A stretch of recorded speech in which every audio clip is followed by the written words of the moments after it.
كما صليت على إبراهيم وعلى آل إبراهيم في العالمين إنك حميد مجيد.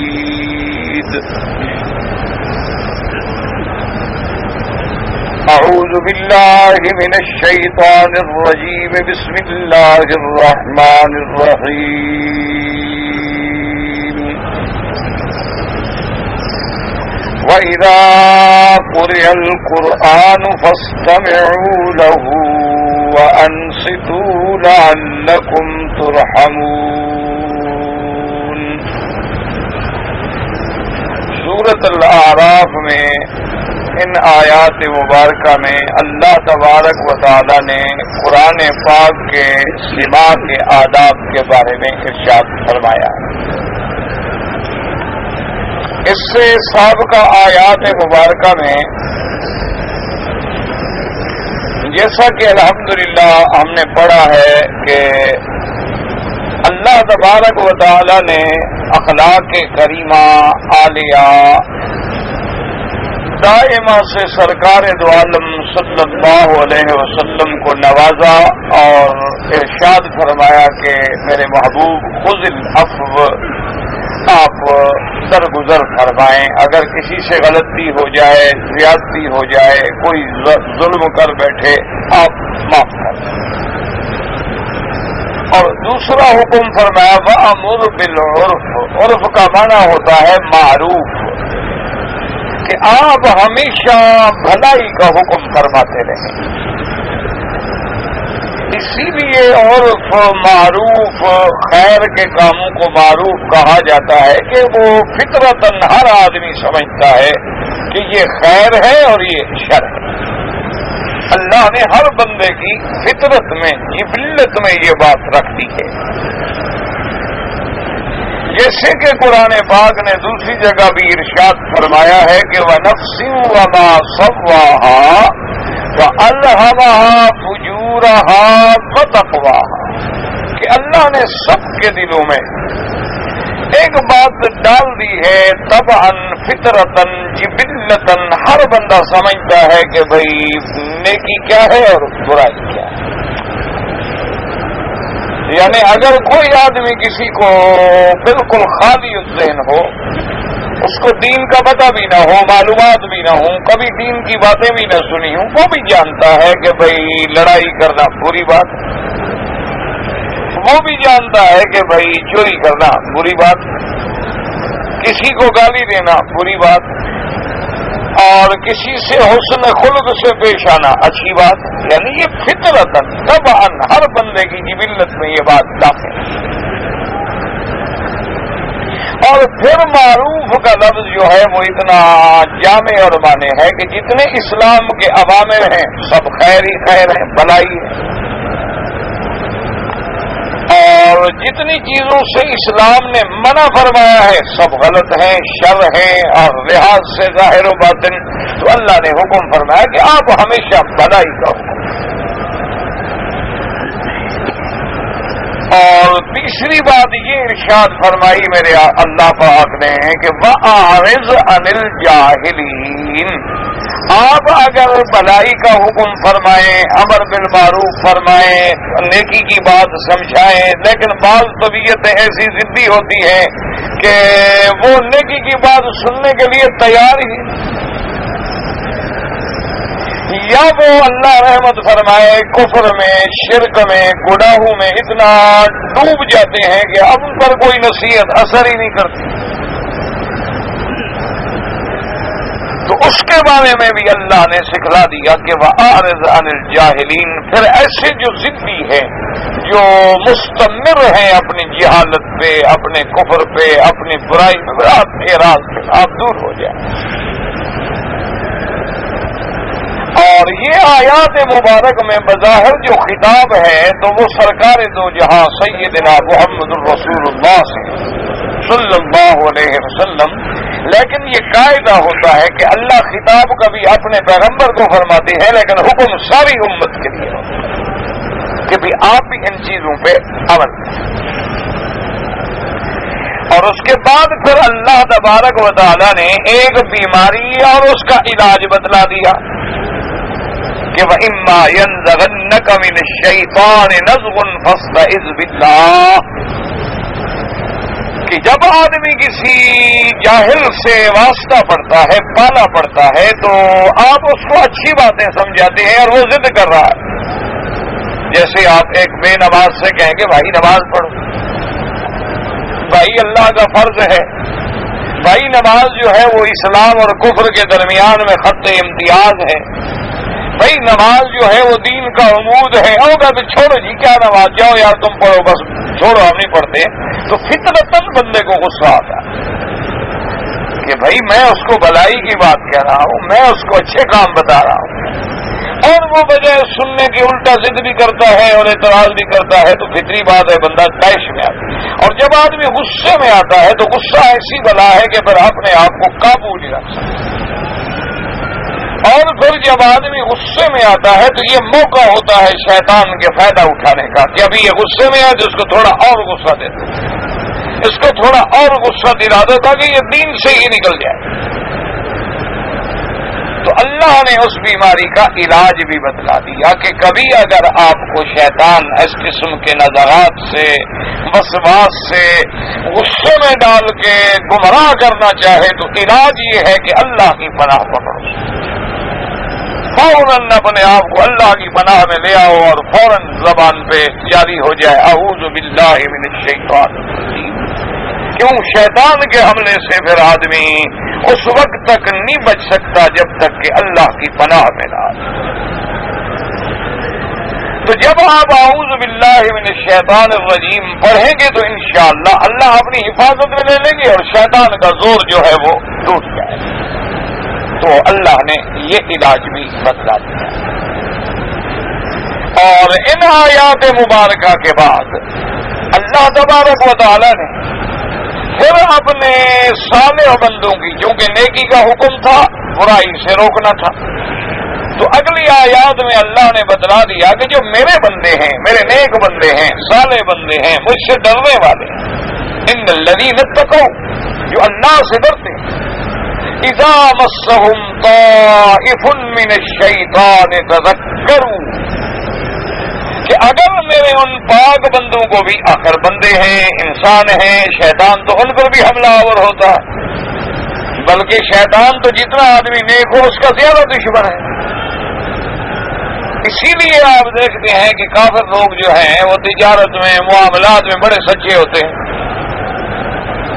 یعنی آپ اللہ معاف فرمائے کافروں کو دیکھیں، اگر تجارت میں، معاملات میں، لین دین میں، لینے دینے میں، سودا کرنے میں، چیزیں بھی بالکل اسٹریٹ فارورڈ ہوتے ہیں، بالکل سیدھی بات کریں گے، کوئی فریب نہیں ہوگا، کوئی دھوکہ نہیں ہوگا۔ وجہ کیا ہے؟ تو اس کی وجہ علماء نے یہ لکھی ہے کہ شیطان جو ہے ان کے بارے میں مطمئن ہوتا ہے کہ یہ تو جہنمی ہے، خدا کا انکار کر لیا، سرکار دو عالم صلی اللہ علیہ وسلم کا انکار کر لیا، قیامت کا انکار کر لیا، اللہ کے قرآن اوامر شرائع فرائض کا انکار کر لیا، جہنمی تو یہ ہو گئے، اب ان کو باقی باتوں میں گمراہ کرنے کی ضرورت ہی نہیں ہے، کیونکہ اس کا مقصد تو یہی ہے لَأُغْوِيَنَّهُمْ أَجْمَعِينَ، کہ یا اللہ میں تیرے سارے بندوں کو گمراہ کروں گا، اور میں ان کے رستے پہ بیٹھ کے ان کے دائیں بائیں آگے پیچھے حملہ کر کے ان کو تیرے شکر سے، تیرے ایمان سے ہٹاؤں گا۔ وہ تو ہٹ گئے، پھر ان کو چھوٹے چھوٹے معاملات میں پریشانی نہیں کرتا شیطان، بلکہ الٹا ان کو سبق پڑھاتا ہے کہ تمہاری کامیابی تب ہے کہ تم سچ بولو، تمہاری کامیابی تب ہے کہ تم معاملات سیدھے رکھو۔ مسلمان کے بارے میں اس کو پتا ہوتا ہے کہ یہ بندہ ایمان والا ہے، اللہ کو مانتا ہے، اللہ کے انبیاء کو مانتا ہے، اللہ کی کتابوں کو مانتا ہے، اللہ کے فرشتوں کو مانتا ہے، اللہ کے رسولوں کو مانتا ہے، اس کا ایمان قضاء بالقدر خیر و شر پہ ہے، تو اس کو اب میں کیسے بھٹکاؤں؟ تو اس کو پھر ہر معاملے میں وہ بھٹکانے کی کوشش کہ بھئی یہ مومن ہے، یہ تو کسی نہ کسی طرح جنت میں چلا جائے، تو اس کو پھر ہر معاملے میں وہ گمراہ کرنے کی کوشش ہے۔ تو اس لیے اللہ نے فرمایا کہ میرے جو صالح بندے ہیں، میرے نیک بندے ہیں، اگر ان پہ کبھی شیطان غصہ دلائے، ان کو شیطان کبھی بہکانے کی کوشش کرے، تو تذکروا، وہ فوراً میرے عذاب کو یاد کرتے ہیں، وہ فوراً ان کی نگاہیں جو ہیں میری طرف لوٹ آتی ہیں، ان کو گناہ میں ڈالنا چاہے وہ فوراً میری بات کو سامنے لے آتے ہیں۔ اب دیکھیں نا جی کہ ایک انسان ہے، مسلمان ہے، آپ حرم میں جا رہے ہیں، کعبۃ اللہ میں جا رہے ہیں، اب شیطان نے آپ کے دماغ میں ڈالا کہ یہ عورت بڑی خوبصورت ہے، بھائی ایسا جمال تو آپ نے دیکھا بھی نہیں ہوگا، اتنی خوبصورت، اتنی حسن، لیکن جو سارے بندہ ہے وہ فوراً یاد کیا کہ میں اللہ کے گھر میں ہوں، میں کعبۃ اللہ میں ہوں اور اللہ نے حرام کیا ہے غیر محرم عورت کو دیکھنے کے لیے، تو چلو یار چھوڑو ایک گندی عورت کو دیکھنے کے بجائے کعبہ کیوں نہ دیکھ لوں، تو فوراً اپنے آپ کو سنبھال لیتا کہ جیسے امرأۃ العزیز نے سیدنا یوسف علیہ السلام پر ڈورے ڈالے اور اپنے فتنے کی انتہا کر دی کہ تمام محل کے دروازے بند کر کے یوسف علیہ السلام کو مجبور کر دیا، اور جب دیکھ لیا کہ اب یوسف علیہ السلام کے بس میں نہ بھاگنا ہے نہ محل سے نکل سکتا ہے، آگے دروازے بند ہیں، پھر میرا خریدا ہوا غلام ہے، اور پھر آج میں نے اپنے سنگار میں لباس میں انتہا کر دی ہے، اور پھر اس کے بعد بھی زبان سے کھل کے دعوت دی گناہ کی، لیکن فوراً یوسف علیہ السلام کی زبان پہ کیا آیا؟ قال معاذ اللہ، خبردار اللہ کی پناہ، میں گناہ کروں، اللہ کی نافرمانی، جس رب نے میری آسائشوں کے لیے میرے آیا انتظام کیا ہے، اور میں ظلم کروں، میں گناہ کروں، گناہ تو ظلم ہے، تو اللہ تبارک و تعالیٰ تو پھر کسی ظلم کرنے والے کو کامیابی نہیں دیتے، تو یہ مقام ہوتا ہے اللہ کے بندوں کا، ورنہ اللہ تبارک و تعالیٰ نے انہیں بھی انسان پیدا فرمایا ہے،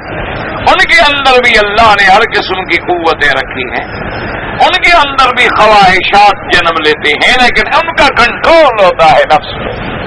انہوں نے اپنے نفس کو ایسا سنبھالا ہوتا ہے کہ فوراً اللہ کو یاد کرتے ہیں، اللہ کے عذاب کو یاد کرتے ہیں، اور پھر اسی کی روشنی میں فیصلہ کرتے ہیں، اور فرمایا وَإِخْوَانُهُمْ، اور جو اس کے مقابلے میں دوسرے ہیں وہ اپنی گمراہی میں اور گرتے چلے جاتے ہیں، ایک گناہ کریں گے پھر دوسرے گناہ کریں گے پھر تیسرا گناہ کریں گے، اور ان کو شیطان ان کے گناہوں میں اتنا غرق کر دیتا ہے، اندھا کر دیتا ہے، اور دل و دماغ میں یہ بات بٹھا دیتا ہے کہ دیکھو بھائی اب تم نے ایک دفعہ تو گناہ کر لیا ہے، ایک دفعہ تم نے زنا کر لیا ہے، ایک دفعہ تم نے شراب پی لی ہے، ایک دفعہ تم نے ڈاکہ مار لیا ہے، تو اب تم کوئی فرشتے تو رہے نہیں، پاک تو رہے نہیں، اب گناہ میں تو آ گئے، اور بہرحال یہ چند روزہ زندگی ہے جوانی کی، گناہ کر لو بھی، اب بوڑھے ہو کے دیکھا جائے گا، تو وہ اسی گمراہی میں گرتے چلے جاتے ہیں، اور انجام یہ ہوتا ہے کہ پتہ بھی نہیں ہوتا اور موت آ جاتی۔ اگر اپنے بس میں ہو تو ہر بندہ توبہ کر لو، اپنے بس میں ہو تو کون اپنے آپ کو جہنم کی آگ میں جلانا چاہتا ہے، لیکن اپنے انسان گناہوں میں اتنا ڈوب جاتا ہے کہ پھر اس کو فرصت ہی نہیں ملتی۔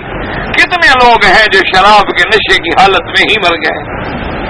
کتنے لوگ ہیں نعوذ باللہ کے زنا کی حالت میں آدمی آئے اور انہیں مارا اور دونوں مر گئے، اور دونوں اس زنا میں کیفیت میں مبتلا تھے اور موت آئی۔ کتنے لوگ ہیں جو ڈاکے میں مر گئے، کتنے لوگ ہیں جو عین چوری میں مر گئے، یعنی عین گناہوں کے اندر گھرے ہوئے مر گئے۔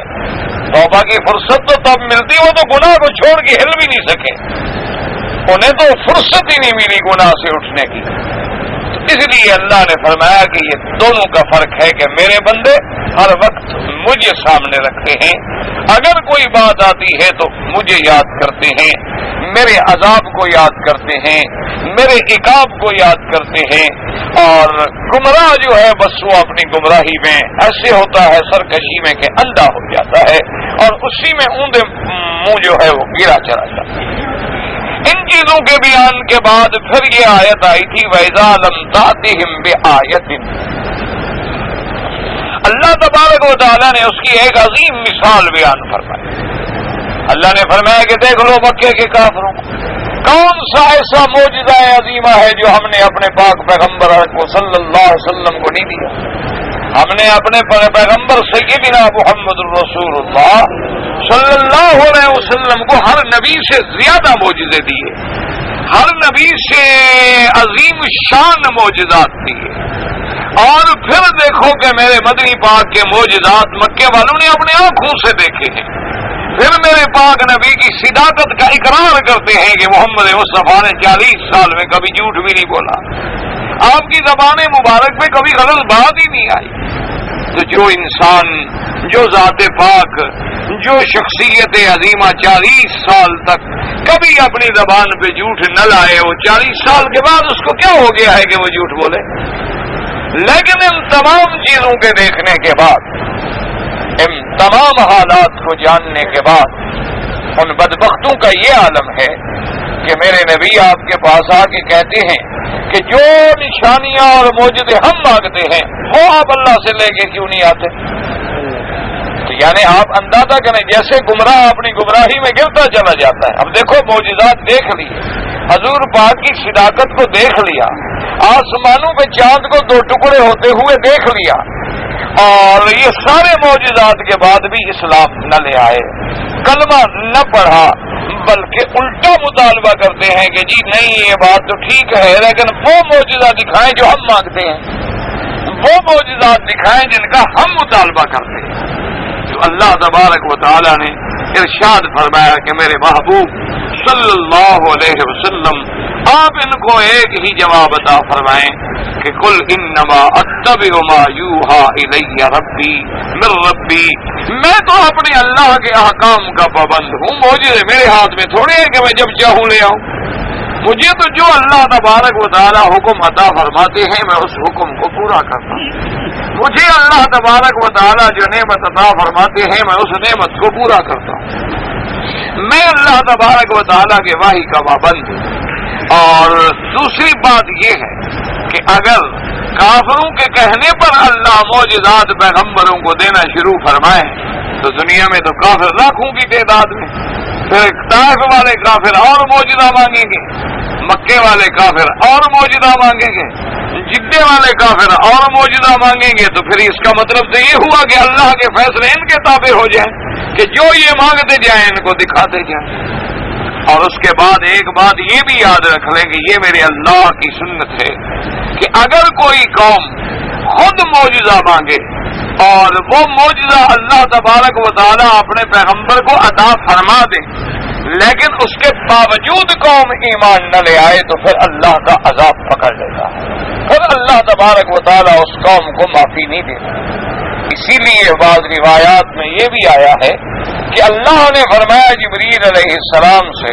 کہ میرے محبوب پہ جا کے سلام کہیں اور جا کے کہیں کہ یا محمد صلی اللہ علیہ وسلم اگر آپ چاہتے ہیں تو مکے والے لوگ جو مانگتے ہیں ہم آپ کو دکھانے پہ قادر ہیں، ہمارے ہاتھ سے کیا مشکل ہے، ہم تو ہر چیز پہ قدرت رکھتے ہیں، وہ جو مطالبہ کرتے ہیں ہم پورا کرنے پہ قادر ہیں. لیکن پھر ایک میرا فیصلہ بھی سن لیں کہ اگر ان کے مانگے ہوئے مطالبات ہم نے پورے کر دیے اور پھر یہ اسلام نہ لے آئے تو ہم ان کو 30 سال کا عذاب دے کے ختم کر دیں گے ہمیشہ کے لیے، یا پھر ان کو ان کے حال پہ چھوڑ دیں. جن کے مقدر میں ایمان ہے وہ لے آئے گا اور جس کے مقدر میں ایمان نہیں ہے وہ نہیں لائے گا. حضور پاک صلی اللہ علیہ وسلم نے عرض کیا کہ یا اللہ میں یہ نہیں چاہتا کہ میری امت ہلاک ہو جائے، میں یہ نہیں چاہتا کہ یہ ہمیشہ کے لیے عذاب میں مبتلا ہو کے ختم ہو جائے جیسے قوم سمود ختم ہو گئی، قوم عاد ختم ہو گئی، قوم لوط ختم ہو گئی، اور اسی طرح اقوام اور ملل اتنی بڑی بڑی قومیں جن کی تعداد لاکھوں سے متجاوز تھی آج ان کی نسل کا کوئی بندہ بھی باقی نہیں رہا. تو میرا اللہ میں نہیں چاہتا، بس ان کو ان کے حال پہ چھوڑ دیں، جن کے مقدر میں ہدایت ہے ان کو ہدایت مل جائے گی. اسی لیے میرے آقا سرکار دو عالم صلی اللہ علیہ وسلم جب طائف کے سفر دعوت تبلیغ پہ آپ تشریف لے گئے اور طائف والوں نے بات سننے کے بجائے بڑا مظاہرہ کیا حضور سرکار دو عالم صلی اللہ علیہ وسلم کے پاؤں مبارک زخمی ہو گئے، ان بدبختوں نے پتھر برسائے، آپ کے پیچھے لڑکوں کو لگا دیا، انہوں نے توہین آمیز نعرے لگائے اور سرکار دو عالم پہ پتھر اتنی پڑے کہ آپ کے جوتے مبارک خون سے بھر گئے۔ حضور صلی اللہ علیہ وسلم نے ایک باغ میں آ کے تھوڑی سی دیر کے لیے آرام کرنا چاہا تو صحابی نے عرض کیا کہ حضور طائف والوں نے آج بے ادبی کی حد کر دی ہے، آج گستاخی کی انتہا کر دی ہے، آپ اللہ سے دعا مانگے خدا ان کو ہلاک و برباد کر ڈالے۔ اور اسی طرح ایک روایت میں ہے کہ اللہ کا فرشتہ بھی آیا اور اس نے بھی آ کے عرض کیا کہ یا رسول اللہ صلی اللہ علیہ وسلم، اہل طائف نے ظلم کی انتہا کر دی ہے اور اللہ نے مجھے پہاڑوں پہ مقرر کیا ہے، اگر آپ حکم فرمائے تو میں ان دونوں پہاڑوں کو ملا کے طائف والوں کو ہمیشہ کے لیے پیس کے رکھ دوں۔ لیکن حضور پاک نے دعا کی اور فرمایا کہ میرے اللہ، اللہم اہد قومی فانہم لا یعلمون، میرا اللہ میری قوم کو ہدایت عطا فرما، یہ نہیں جانتے، انہوں نے پیغمبر کی عظمت کو نہیں سمجھا ہے، جاہل ہیں، ان کو معافی عطا فرما دو اور ہدایت عطا فرما دو۔ تو صحابی نے کہا حضور آپ یہ بددعا کر رہے ہیں؟ فرمایا وہ اس تو رحمتن، اللہ نے مجھے رحمت بنا کے بھیجا ہے، اللہ نے مجھے بددعاؤں کے لیے تو نہیں بھیجا۔ اللہ تبارک و تعالیٰ قادر ہے، پتہ نہیں ان کی اولادوں میں کوئی مسلمان ہو جائے، ان کی نسلوں میں کوئی مسلمان ہو جائے، اور پھر وہی بات ہوئی، میرے آقا کی بات پوری ہو گئی کہ طائف کے وہ لوگ جو سب سے بڑے دشمن اسلام تھے، جو سب سے بڑے تیر انداز تھے، جنہوں نے سرکار دو جہاں کا مقابلہ کیا تھا، ان کی نسلوں میں اللہ نے ایسے ایسے صحابی پیدا کیے، ایسے ایسے جانثار پروانے پیدا کیے کہ جنہوں نے اسلام کے لیے تاریخ میں اپنا نام روشن کیا ہے۔ تو اس لیے اللہ تبارک و تعالی نے فرمایا کہ جب آپ نشانی لے کے نہیں آتے ہیں تو یہ ایسی باتیں کرتے ہیں۔ اور دوسرا جواب اللہ نے فرمایا کہ میرے محبوب آپ مکے والوں سے یہ فرمائیں کہ تم جو مجھ سے معجزے مانگتے ہو کہ جی پانی نکل آئے اور کھیتیاں لگ جائیں اور باغ ہو جائیں اور آپ کے پاس دولت ہو اور پیسہ ہو اور سرمایہ ہو، یہ تو چھوٹی چھوٹی باتیں ہیں، یہ تو کوئی بڑی بات نہیں ہے، یہ تو ایسی باتیں ہیں کہ بعض اوقات جنگلوں میں جا کے بندہ بھی محنت کرتا ہے تو اللہ آباد کر دیتے ہیں، یہ تو کوئی ایسا مسئلہ نہیں ہے۔ اگر حقیقتاً تم معجزہ چاہتے ہو تو ھذا بصائر من ربکم، یہ اللہ کا قرآن جو ہے بھلائیوں کا مجموعہ تمہارے سامنے، اس سے بڑا معجزہ کیا مانگتے ہو؟ اللہ کے قرآن سے بڑا معجزہ کون سا ہے؟ بے اعتبار لفظ کے بھی معجزہ ہے، بے اعتبار معنی کے بھی معجزہ ہے، بے اعتبار احکام کے بھی معجزہ ہے، بے اعتبار اخبار کے بھی معجزہ ہے، بے اعتبار صدق و عدل کے بھی معجزہ ہے کہ آج 1400 سال سے زیادہ مدت گزر گئی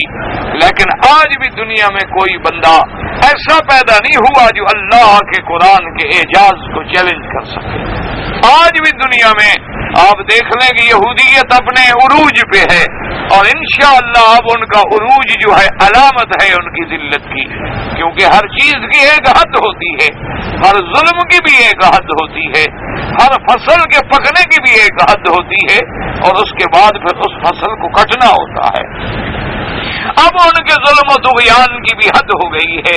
کہ انہوں نے اللہ کے کعبے کی بے حرمتی اور معصوم بچوں کا قتل، چھوٹے چھوٹے بچے، یعنی اندازہ کریں 1 ماہ کا بچہ، 6 سال کا بچہ، 5 سال کا بچہ، 15 سال کا بچہ جن کے ہاتھوں میں کیا ہو سکتا ہے، اور بعض نوجوان جن کے ہاتھوں میں محض پتھر ہوتے ہیں، بعض نوجوان جو اپنی نفرت کا اظہار کرنے کے لیے کنکر پھینکتے ہیں، ان پہ ہیلی کاپٹروں کے ساتھ ان کے ساتھ بڑے بڑے توپوں اور ٹینکوں کے ساتھ حملہ کرنا، یہ ظلم کی آخری حدیں ہیں اور ان کو پتہ ہے، وہ تاریخ عالم کا مطالعہ کر چکے ہیں۔ دشمن اتنا پاگل نہیں ہے، وہ سمجھتا ہے، انہوں نے سابقہ کتابوں کا بھی مطالعہ کیا ہے اور انہوں نے تاریخ عالم کا بھی مطالعہ کیا ہے، ان کو پتہ ہے کہ ہمارا مٹنے کا وقت قریب آ گیا ہے اور ہماری ذلت کا وقت قریب آ گیا ہے، تو اس لیے جتنا دیر جو ہے دہشت پیدا کر سکتے ہو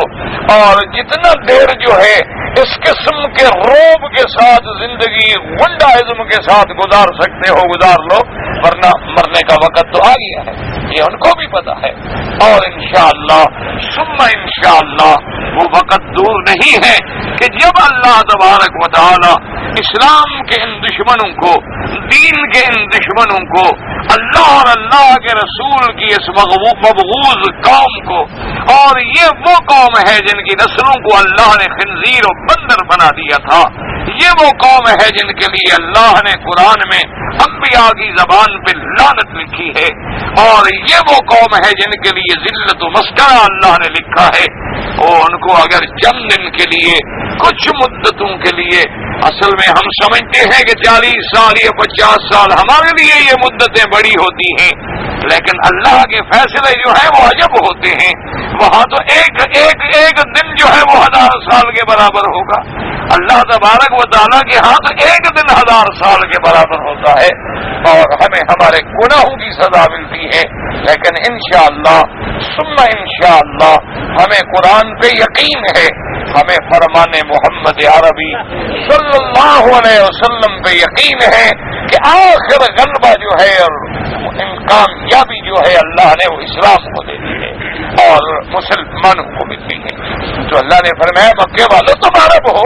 تمہارے پاس شعراء ہے، تمہارے پاس ادبا ہے، تمہارے پاس فصحاء اور بلغاء ہے، تمہارے قرآن کے معجزے کا مقابلہ کر لو۔ تو جب اتنا بڑا معجزہ موجود ہے تو اور کسی معجزے مانگنے کا کوئی سوال پیدا نہیں۔ اسی لیے آج بھی آپ پوری دنیا کو چیلنج کر سکتے ہیں کہ اللہ کے قرآن نے مثلا جو آدم علیہ السلام کی خبر دی، اللہ کے قرآن نے ہمیں نوح علیہ السلام کی خبر دی، اللہ کے قرآن نے ہمیں حضرت ہود اور حضرت صالح علیہ السلام کی خبر دی، اللہ کے قرآن نے ہمیں داؤد و سلیمان علیہ السلام کی خبر دی، اللہ نے ہمیں ابراہیم و اسماعیل کی خبر دی، اللہ نے ہمیں یعقوب و یوسف علیہ السلام کی خبر دی۔ قرآن کے کسی ایک واقعے کو تو غلط ثابت کر کے دکھلا دو، کسی ایک بات کو بھی جھٹلا کے دکھلا دو۔ اور اسی طرح پھر قرآن کا یہ اعجاز دیکھو کہ آج دنیا میں جو قومیں اپنے آپ کو ترقی کے معراج پہ سمجھتی ہیں، ان کو بھی یہ طاقت نہیں ہے کہ وہ اناجیل اربع میں سے کسی ایک انجیل کا حافظ پیش کر سکے کہ جی ہماری ساری قوم میں ایک بندہ ہے جس کو انجیل یاد ہے، وہ ایک بندہ بھی پیش نہیں کر سکتے۔ اور حضور کی امت میں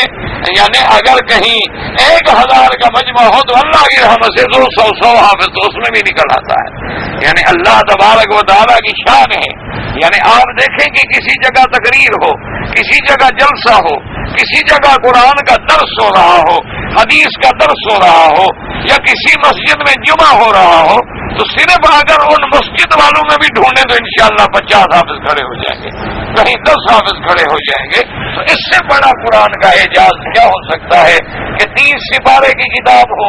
عربی زبان میں ہو، اور یاد وہ کر لیں جن کو عربی کا ایک حرف بھی نہیں آتا، جو عربی بولنا نہیں جانتے، جو عربی لکھنا نہیں جانتے، جو عربی پڑھنا نہیں جانتے، لیکن قرآن ان کو بھی یاد ہے۔ اس سے بڑا اعجاز قرآن کا کیا ہو سکتا ہے؟ اور پھر اللہ کے قرآن نے جو ہمارے لیے نظام بنایا ہے، جو اللہ نے چور کی سزا رکھی ہے، آپ تاریخ اٹھا کے دیکھ لیں کہ جس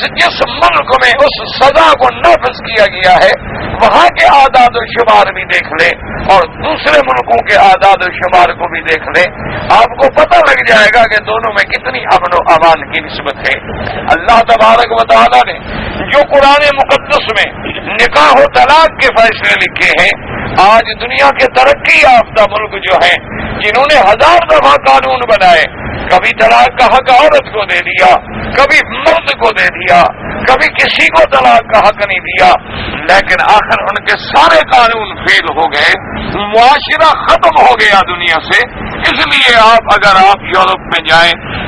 اگر آج بھی آپ بلاد کفر میں جائیں،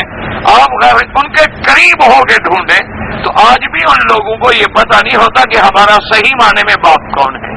یعنی آج بھی آپ کو وہاں لاکھوں بچے ایسے ملیں گے کہ جن کے باپ کا نام لکھا ہوا نہیں ہوتا، ان کو پتہ ہی نہیں کہ باپ ہمارا کون ہے اور کہاں ہے اور کدھر گیا ہے۔ وہاں کوئی پتہ نہیں ہوتا کہ بیٹی کون ہے اور بہن کون ہے اور بیوی کون ہے۔ وہ یعنی ایک قسم کا ایسے ہے جیسے چند دوست مل کے زندگی گزار رہے ہیں۔ یعنی آپ کو ایسے لاکھوں گھر ملیں گے کہ دونوں نے 20 سال سے اکٹھے رہتے ہیں لیکن نکاح نہیں کرتے. وجہ کیا ہے؟ وہ کہتے ہیں ہمارا قانون اتنا ظالم ہے کہ اگر شادی کر لی تو پھر میں پھنس جاؤں گا. لہذا زنا کی تو ہمیں اجازت ہے لیکن شادی کرنا بہت مشکل ہے کہ پھر قانونی طور پر مجھے ایسے حقوق دینے پڑیں گے بیوی کو. اب تو ہم ایک دوست ہیں نا، جب تک گزر رہی ہے ٹھیک ہے، نہیں گزری کہوں گا چلے جاؤ، اس کی نہیں گزرے گی وہ مجھے کہے گی نکل جاؤ میرے گھر سے، بس السلام علیکم اٹھایا کا خاندان اور چل پڑے. لیکن اگر ہم نے رجسٹر کر لیا تو پھر تو مجھے اپنی جائیداد کا بھی آدھا اس کو دینا ہے، چاہے پھر طلاق ہو جائے پھر بھی مجھے خرچہ دینا ہے، ساری ذمہ داریاں مجھے بھگتانی ہیں. اس لیے وہ یعنی اندازہ فرمایا کہ جن ملکوں میں یہ عالم ہو کہ وہ اپنے قانون کے مطابق کی نکاح رجسٹر نہ کر سکے، اور اس کے مقابلے پہ مسلمانوں میں ایک دیکھ لیں کہ اگر 1 لاکھ کی آبادی ہے تو ان میں آپ کو ایسے 10 20 50 تو بدبخت مل جائیں گے جو بغیر نکاح کے گزر رہے ہوں، ورنہ جو اکثریت ہے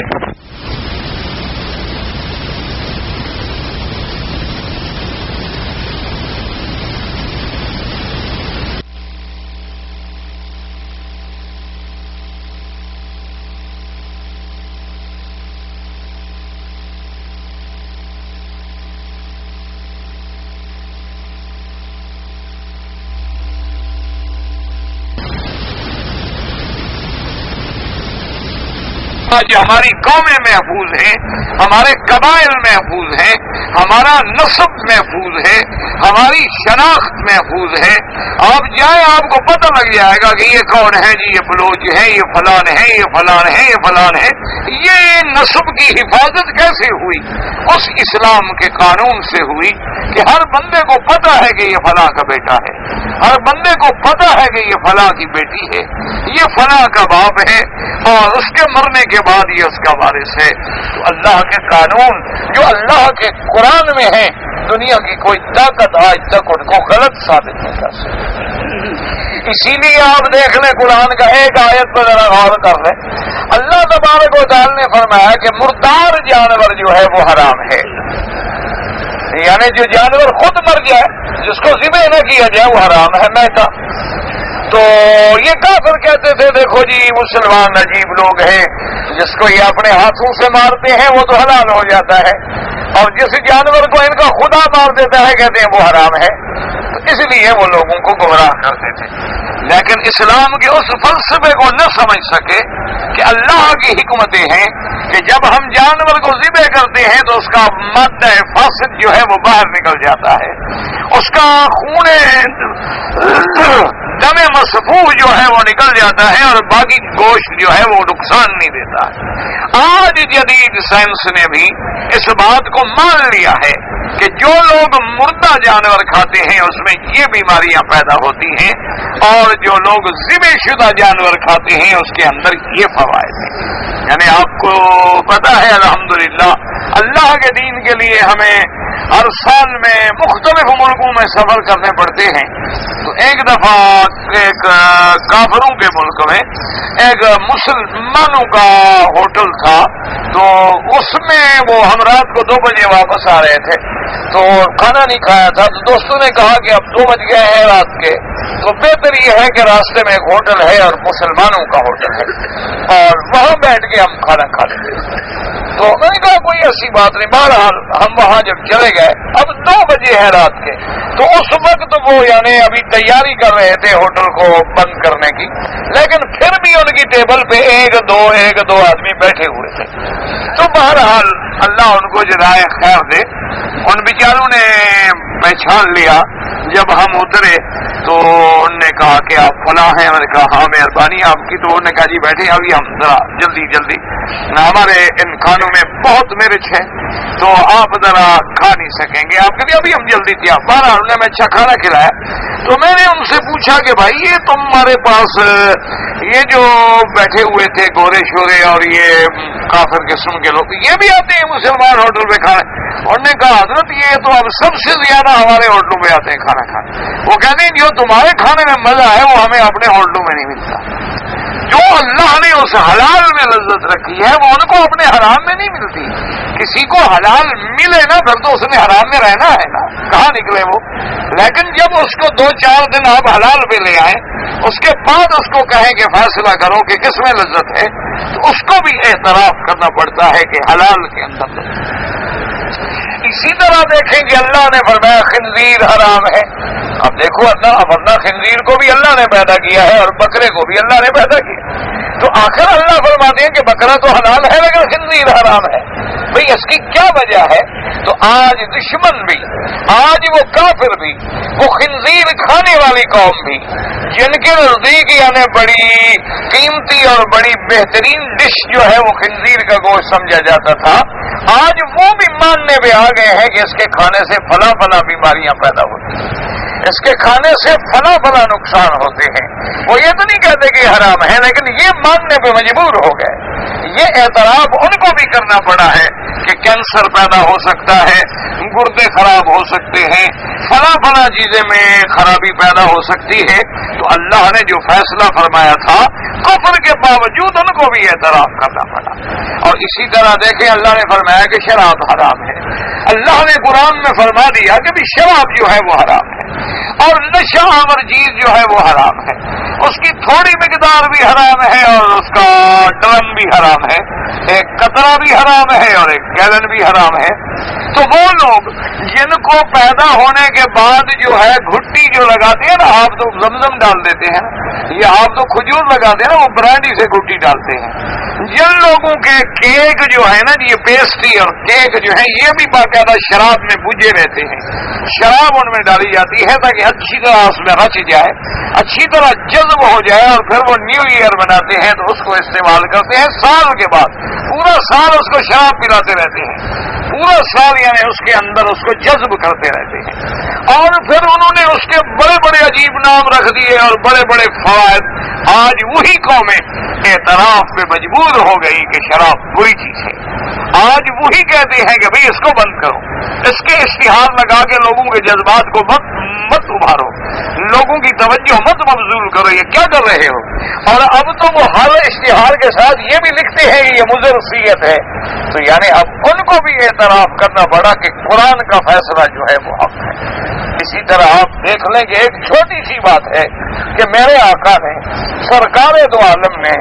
صلی اللہ علیہ وسلم نے فرمایا کہ اگر تمہارا کوئی برتن پلید ہو جائے تو اس کو 3 دفعہ دھو ڈالو، بس کافی ہے، پاک ہو گیا۔ لیکن اگر تمہارے برتن میں کسی کتے نے منہ مار لی یا زبان پھیر لی تو حضور فرماتے ہیں اس کو 7 دفعہ دھو، اور 1 دفعہ جو ہے مٹی کے ساتھ مل کے دھو اچھی طرح، کیونکہ اس زمانے میں اور چیزیں تو نہیں ہوتی تھی۔ تو حضور صلی اللہ علیہ وسلم نے فرمایا، اور باقاعدہ حدیث میں لفظ ہیں کہ تراب مٹی کے ساتھ صاف کرو۔ اور یہ بات ہم بھی پڑھتے تھے اور ہم یہ سمجھتے تھے کہ بھئی اس زمانے میں چونکہ صابن نہیں ہوں گے، اس زمانے میں ڈیٹول ویٹول پیدا نہیں ہوا ہوگا، اس زمانے میں اینٹی سیپٹک چیزیں جو ہیں ابھی ایجاد نہیں ہوئی ہوں گی، تو اس لیے لوگ مٹی سے دھو دیتے ہوں گے، تو حضور پاک نے بھی مٹی سے فرما دیا۔ لیکن آج جدید سائنس اس بات کا اعتراف کرتی ہے کہ کتے کے منہ میں جو بیکٹیریا اور جراثیم ہیں وہ آگ میں بھی نہیں مرتے جب تک کہ مٹی کے ساتھ صاف نہ کیا جائے۔ آج دنیا ماننے میں مجبور ہو گئی کہ 1400 سال پہلے جو سرکار دو عالم نے صلی اللہ علیہ وسلم نے امت کے لیے احکام جاری فرمائے تھے وہ بالکل ٹھیک ہے۔ اچھا، اسی طرح دیکھیں کہ حضور نے فرمایا، اور قرآن کا مسئلہ ہے کہ یسألونک عن المحیض، کہ یا رسول اللہ صلی اللہ علیہ وسلم آپ سے مسئلہ پوچھتے ہیں لوگ حیض والی عورتوں کا، کہ حیض والی عورت کے لیے کیا حکم ہے؟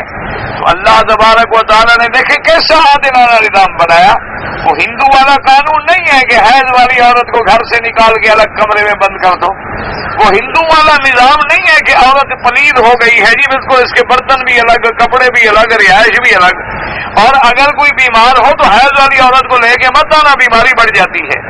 یہ حیض والی عورت اس کے سامنے نہ آئے۔ آج بھی ہندوؤں میں یہ رسم موجود ہے، اور ان سے چل کر بعض غریب مسلمانوں میں بھی آ گئی ہے کہ آپ کے ملکوں میں بھی کسی بچے کو چیچک ہو جائے یا کسی بچے کو اس قسم کی سمال پاکس جیسی بیماریاں ہو جائیں تو وہ بھی کہتے ہیں کہ وہ ناپاک عورت کو اس کے متھے نہیں لگانا، اگر ناپاک عورت اس کے سامنے آ گئی تو اس کی بیماری بڑھ جائے گی۔ حالانکہ یہ ہندوانہ رسم تھی، کسی عورت سے کیا بیماری بڑھ جائے گی یا کیا بیماری کم ہو جائے گی.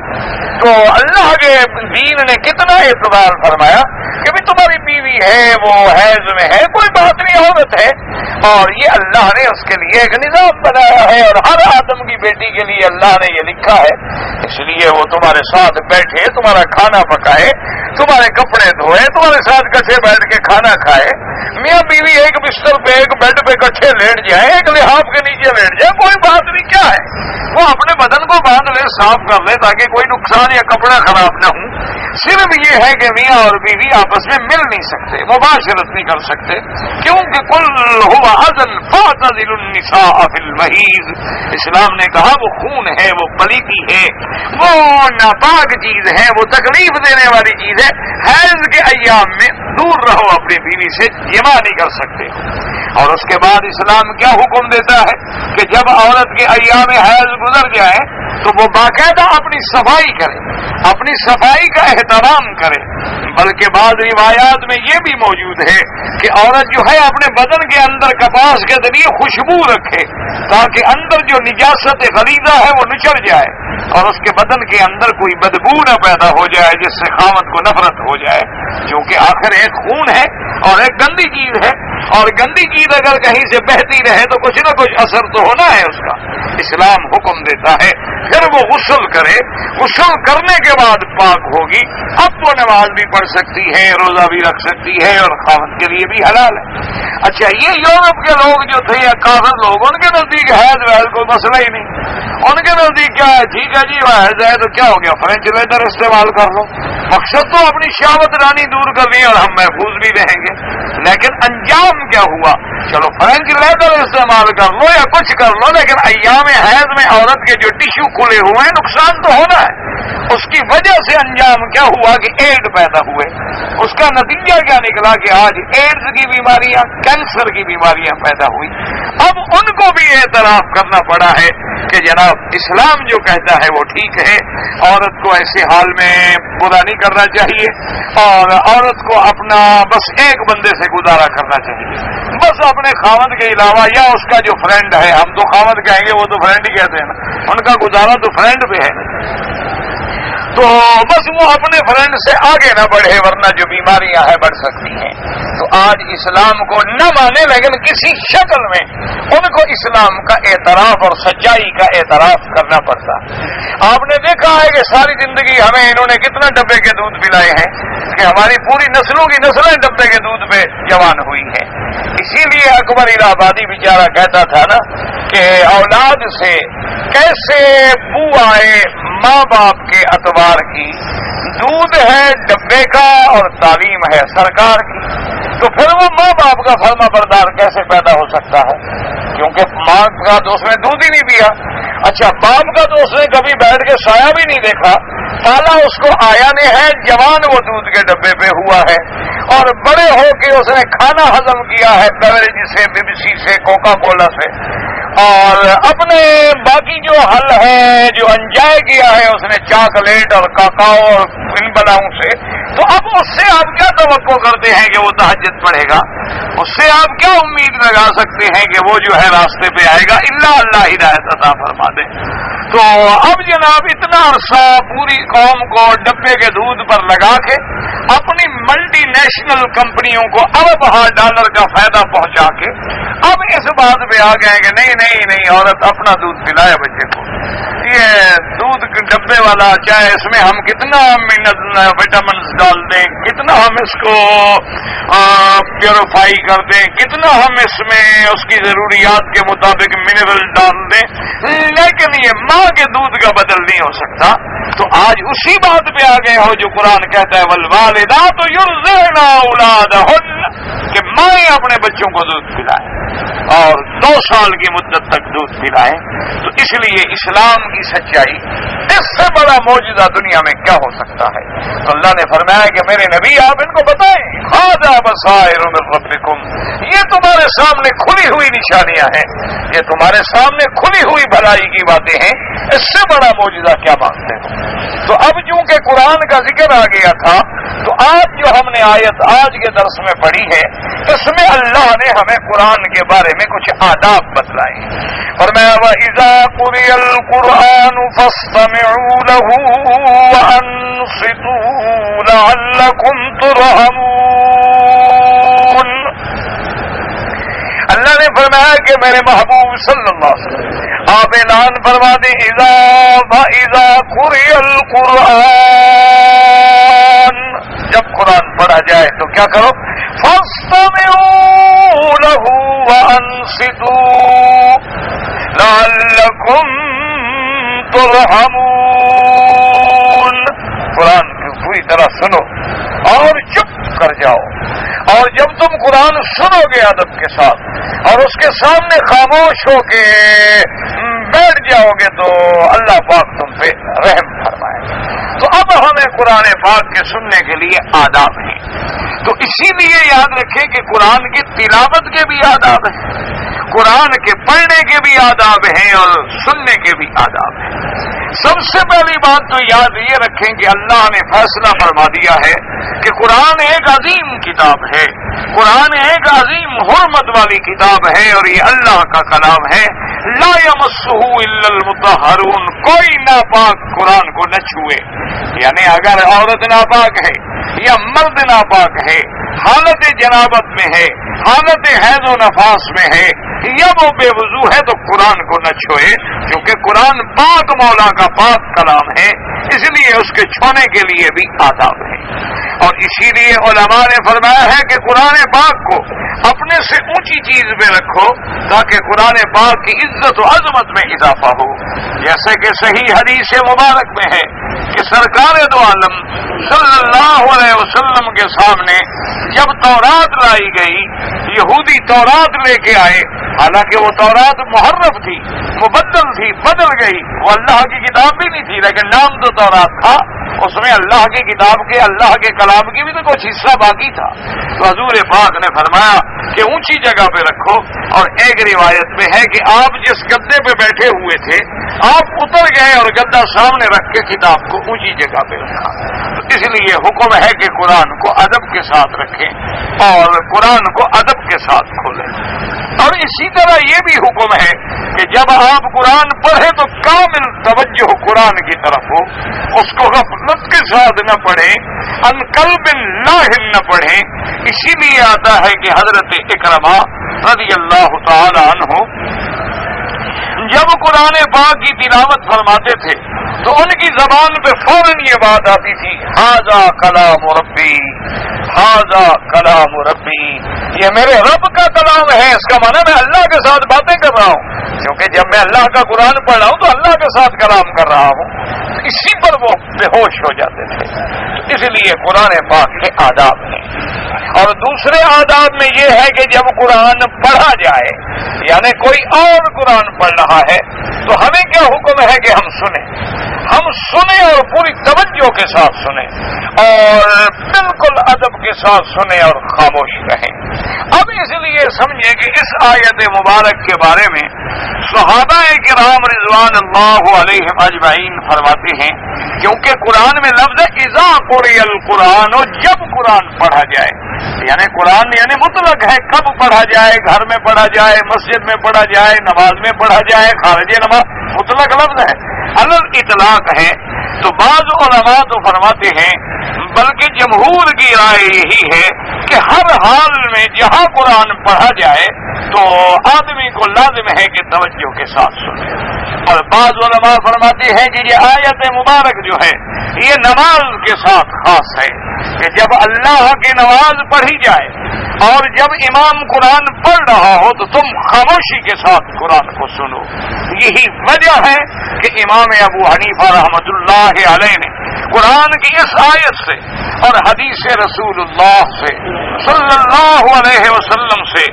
یہ استنباط کر کے تحقیق فرمائی ہے کہ جب امام قرآن پڑھ رہا ہے اور مقتدی پیچھے ہے تو اس کا وظیفہ ہی سننا ہے، اس کا وظیفہ یہ ہے کہ بس چپ کر کے سنتا رہے۔ جیسے کہ صحیح مسلم شریف کے اندر حدیث ہے، حضور پاک صلی اللہ علیہ وسلم نے حضرت ابی موسیٰ اشعری رضی اللہ تعالی عنہ سے روایت ہے، حضور نے فرمایا انما جعل الامام لیؤتم بہ، تمہارا امام نماز میں کیوں بنایا جاتا ہے کہ تم اس کی اقتدا کرو، تم اس کی پیروی کرو۔ آپ نے پھر اس کی وضاحت فرمائی، فرمایا اذا کبر فکبروا، جب امام تکبیر کہے تو تم کہو اللہ اکبر، اور آخر میں فرمایا اذا قرأ فانصتوا، اور جب امام پڑھے تو تم چپ کر جاؤ، تاکہ امام کے پڑھنے کے بعد پڑھنا جو ہے وہ امام کا وظیفہ ہے اور سننا جو ہے وہ تمہارا وظیفہ ہے۔ اور اسی لیے امام احمد ابن حنبل رحمۃ اللہ علیہ وہ بھی یہی فرماتے ہیں کہ جو جہری نمازیں ہیں، یعنی جن میں امام قرآن زور سے پڑھتا ہے، جیسے فجر کی نماز ہے، مغرب کی نماز ہے اور عشاء کی نماز ہے، تو ان کا بھی ارشاد مبارک یہی ہے کہ قرآن کی اس آیت سے اور حدیث مبارک سے یہی ہے کہ مقتدی جو ہے وہ خاموش رہے اور اللہ کا قرآن سنے، کیونکہ یہ قرآن نص قطعی کا حکم ہے کہ جب بھی قرآن پڑھا جائے تو تم سنو اور قرآن کو عمل کرو۔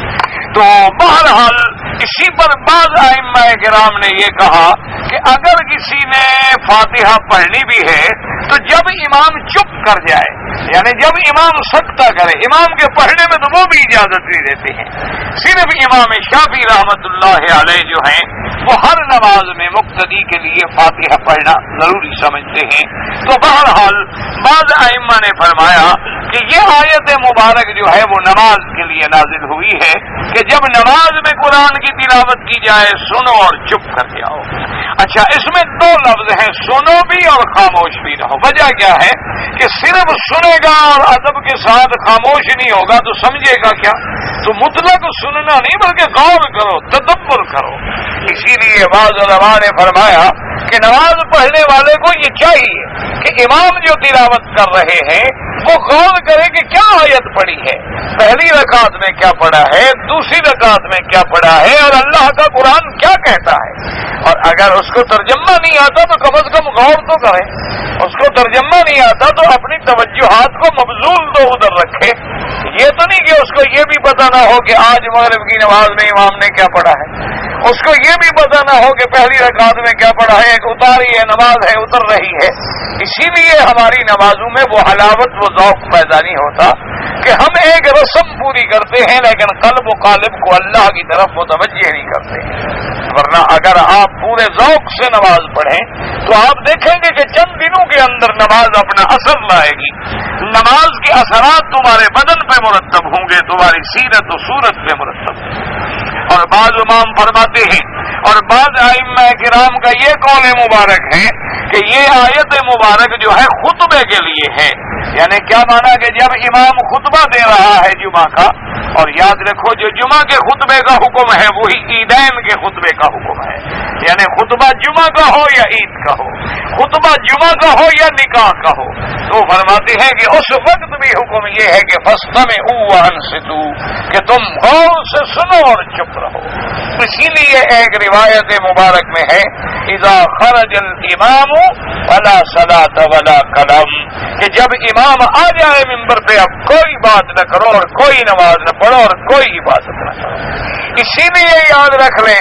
کہ ائمہ کرام یہ فرماتے ہیں کہ جب امام خطبہ دے رہا ہے اور خطبے کے دوران میں اس نے حضور پاک کا نام لیا تو اس وقت ہم درود بھی نہیں پڑھ سکتے، حکم ہے کہ چپ کرو۔ اسی طرح اگر امام صاحب نے کوئی دعا فرمائی تو ہمیں یہ حکم نہیں کہ ہم وہی بیٹھے بیٹھے آمین شروع کر دیں اور شور مچا دیں، بلکہ اللہ نے رحم کا وعدہ ان لوگوں سے کیا ہے جو چپ کر کے بیٹھیں گے اور سنیں گے۔ اسی لیے حدیث مبارک میں یہ بات بھی موجود ہے کہ اگر خطبہ ہو رہا ہے اور کوئی بندہ شور کر رہا ہے اور آپ نے کہا بھائی چپ کرو تو آپ کا ثواب بھی ختم ہو گیا۔ حکم یہ ہے کہ اس وقت تو آپ تبلیغ بھی نہیں کر سکتے،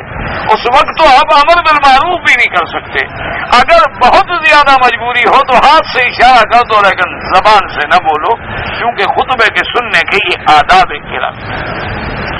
اور اس لیے علماء فرماتے ہیں کیونکہ اگر ہر جگہ قرآن سننا جو ہے ضروری ہو تو پھر تو ماشاءاللہ مثلا ٹیپ لگے ہوتے ہیں یا کئی لوگ قرآن پڑھ رہے ہوتے ہیں تو یہ بڑا مشکل ہو جائے گا۔ اور یہ بھی حدیث میں موجود ہے کہ میرے آقا جب رات کو تہجد پڑھتے تھے اور آپ کی لمبی لمبی قرات ہوتی تھی تو بعض بیویاں سو رہی ہوتی تھی، تو اگر ضروری ہوتا تو ان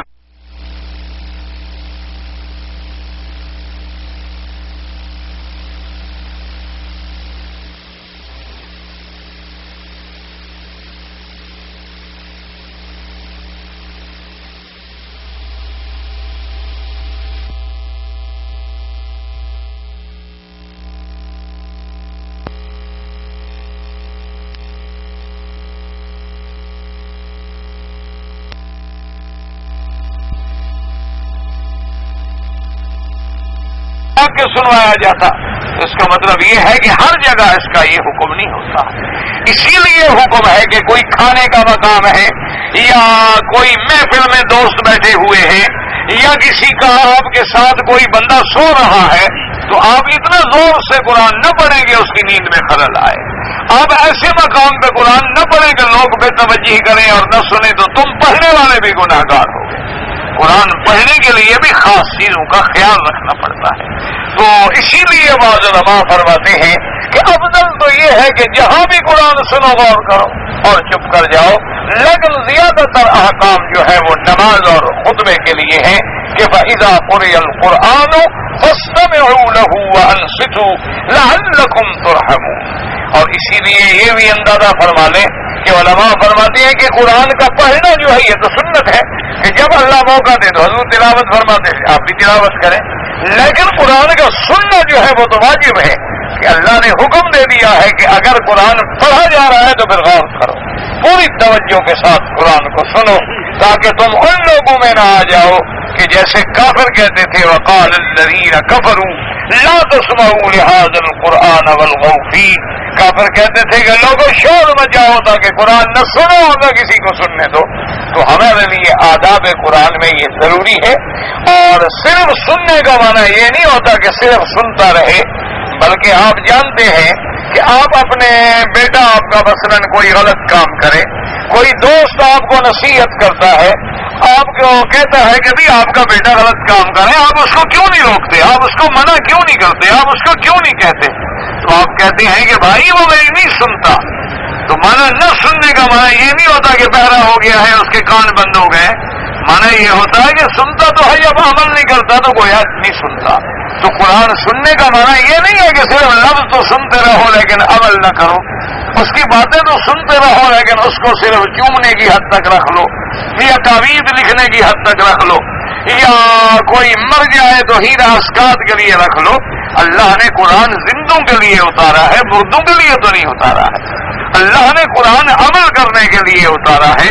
اللہ نے قرآن کو پکڑنے کے لیے حکم دیا ہے ہمیں کہ یہ حبل المتین ہے، اسی کو پکڑ لو اگر نجات چاہتے ہو۔ اللہ آپ کو بھی مجھے بھی قرآن کے آداب اور قرآن کا پڑھنا، قرآن کا سننا اور اس پہ عمل کرنا جو ہے نصیب فرمائے۔ اگر ایک صحابی نے، یہ تو بات واضح ہے کہ صحابی جو ہیں وہ متبع سنت تھے، یعنی حضور کے حکم پہ چلنے والے تھے، بالکل اس میں کوئی شک نہیں۔ اب وہ کہتا ہے کہ بعض احادیث ایسی بھی ہیں کہ ایک صحابی نے حدیث مبارک تو روایت کی ہے لیکن اسی حدیث پہ وہ صحابی خود بھی عمل نہیں کر رہا، تو اب ہم کدھر جائیں؟ ہم صحابی کی بات پہ عمل کریں یا حدیث کی بات پہ عمل کریں؟ تو اللہ کے بندے تمہیں یہ سمجھ نہیں آیا کہ جب صحابی اپنی روایت کرتا حدیث پہ عمل چھوڑ دے تو مانا ہے اس کو دوسری حدیث مل گئی ہے، ورنہ وہ سنت کو کیسے چھوڑ دیتا؟ یہی تو سب سے بڑی دلیل ہوتی ہے کہ ایک صحابی نے خود روایت فرمائی لیکن عمل نہیں کر رہے، تو مانا یہ ہے کہ ان کو دوسرا حکم حضور صلی اللہ علیہ وسلم کا مل گیا ہے، تو اب جب ہم اس کی بات پہ عمل کر رہے ہیں تو وہ بھی حدیث رسول پہ عمل کر رہے ہیں۔ جب معراج پہ تشریف لے گئے تھے تو قرآن و سنت کی روشنی میں سدرۃ المنتہا کا ذکر ہے، عرش معلیٰ پہ جانے کا ذکر قرآن میں بھی نہیں ملتا ہے اور احادیث مبارک میں بھی نہیں ملتا ہے۔ بعض روایات مبارک میں یہ آیا ہے کہ اس کے آگے آپ رف پہ تشریف لے گئے لیکن اس کے ساتھ بھی عرش معلیٰ پہ جانے کا ذکر نہیں ملتا ہے۔ بعض لوگ جو وصیت کرتے ہیں کہ میری آنکھیں نکال لی جائیں مرنے کے وقت، یہ اللہ کی امانت ہے، اس کا ملک نہیں ہے کہ جس کو چاہے نکال کے دے دے۔ کا کام کرتا ہوں، میری تنخواہ مقرر ہے، لیکن ہمارا جو بڑا مستری ہے وہ جھوٹ بولتا ہے، وہ یہ کر رہا ہے، اس کے جھوٹ کے آپ ذمہ دار تھوڑے ہیں، آپ اپنا کام صحیح کریں اور تنخواہ لیتے رہیں۔ امام کے ساتھ ہمیں جماعت نہیں ملی اور کچھ لوگ رہ گئے تو وہ اپنی جماعت کر لیں، لیکن اس جگہ سے ہٹ کے دوسری جگہ کر لیں چونکہ ایک جماعت ہو گئی ہے۔ اور بعض روایات میں احناف یہ کہتے ہیں کہ جس مسجد میں باقاعدہ جماعت ہوتی ہے وہاں بار بار جماعتیں نہ کرو، ورنہ لوگ عادی ہو جائیں گے، پھر اصل جماعت میں نہیں آئیں گے۔ ان کا مقصد بھی یہ ہے کہ لوگ پابندی کریں، وقت پہ آئے، یہ تو نہیں جب جائیں گے ہم دو بندے کھڑے ہو جائیں گے۔ ہاں وہ تو ایک الگ بات ہے کہ مسافر ہیں بیچارے، سفر میں ہیں، لیٹ ہو گئے، بعد میں پہنچے، اگر ایسے حالات ہوں تو اس جگہ سے دوسری جگہ کھڑے ہو کے نماز جماعت کر لیں۔ قرآن مجید کا جب سجدہ تلاوت ہو تو صرف سجدہ کیا جاتا ہے، نہ قیام ہے نہ سلام ہے۔ گھر میں کوئی فوت ہو جائے تو اسی دن خیرات کریں، بالکل خیرات نہ کریں، 3 دن تو ان کے گھر میں ہمسایوں کو کھانا پہنچانا چاہیے، نہ کہ وہ گھر والے پہلے ان کا بندہ مر گیا اب جناب وہ اپنا گھر کا تو سارا دن تمہارے کھانے میں لگے رہیں، یہ بڑی تم ان کی ہمدردی کر رہے ہو۔ سبحان اللہ، کہ سارے رشتے دار بھی اسی دن آگے بیٹھ جاتے ہیں اور ان کے لیے جناب اب کھانے بھی بناؤ، یہ ناجائز ہے، آپ آئیں تعزیت کریں اور چلے جائیں۔ اچھا، بعض غریبی رشتے دار ہوتے ہیں، ان کو رہنا ہے تو ہمسایوں کو اللہ کے رسول نے حکم دیا ہے کہ 3 دن ان کے گھر میں کھانا بھیجو تاکہ وہ بیچاروں کی مدد ہو اور وہ ان کا غم ہلکا ہو جائے۔ مرنے کے بعد کسی کے لیے قرآن پڑھا گیا اللہ ثواب دیں گے، لیکن یہ جو رواج بن گئے ہمارے ہاں ختم پڑھنے کے، یہ غلط ہے۔ پہلے دن تو کنکریاں خود ماری تھی اور بعد میں ساتھی کو دے دی۔ اگر کوئی عذر تھا، یعنی تمہیں تکلیف ہو گئی، بخار آ گیا، کوئی اور وجہ بن گئی، اور تو کوئی حرج نہیں، تم نے وکیل بنا دیا اور وکیل نے تمہاری طرف سے کنکریاں مار دی۔ اور اگر لخڑا کر لیا کہ چھوڑو یار کون جائے دوبارہ ملا، ہم مکے میں تو ایک بکری بطور دم ادا کریں۔ بیوی کی بھتیجی ہو یا کوئی ہو، جس مرد سے نکاح کرنا حرام ہے وہ محرم ہے، اس کے ساتھ حج پہ آ سکتی ہے ورنہ نہیں آ سکتی۔ جو کفن پہناتے ہیں اس پہ آیت الکرسی لکھتے ہیں، بالکل بدعت ہے۔ اگر یہ سنت ہوتی تو سب سے پہلے حضور حکم فرماتے اور صحابہ کرام حکم فرماتے۔ مبارک میں ہمیں کوئی امام حافظ نہ مل سکے تو بغیر حافظ کے جو امام ہے جو صورتیں اس کو یاد ہیں وہی بار بار پڑھتا رہے، اور اگر وہ بھی نہ پڑھ سکتا ہو تو دیکھ کے بھی پڑھ سکتا ہے، قرآن کھول لیا پڑھ لیا، پڑھ لیا پھر کھول لیا۔ اگر ان کا خاوند لاپتہ ہو جائے تو اس کی بیوی جو ہے کیا کرے، وہ 3 سال کے بعد محکمہ اسلامیہ کو، عدالت کو درخواست دے۔ اگر کافروں کے ملک میں رہتے ہو تو علماء کا 2-3 عالموں کو اکٹھا کر کے ایک کمیٹی بنا لیں، ان کے سامنے وہ درخواست دے، وہ اخباروں میں دیں گے، اعلان کریں گے، ڈھونڈیں گے، جب یقین ہو جائے گا کہ واقعی وہ لاپتہ ہے تو اس کے نکاح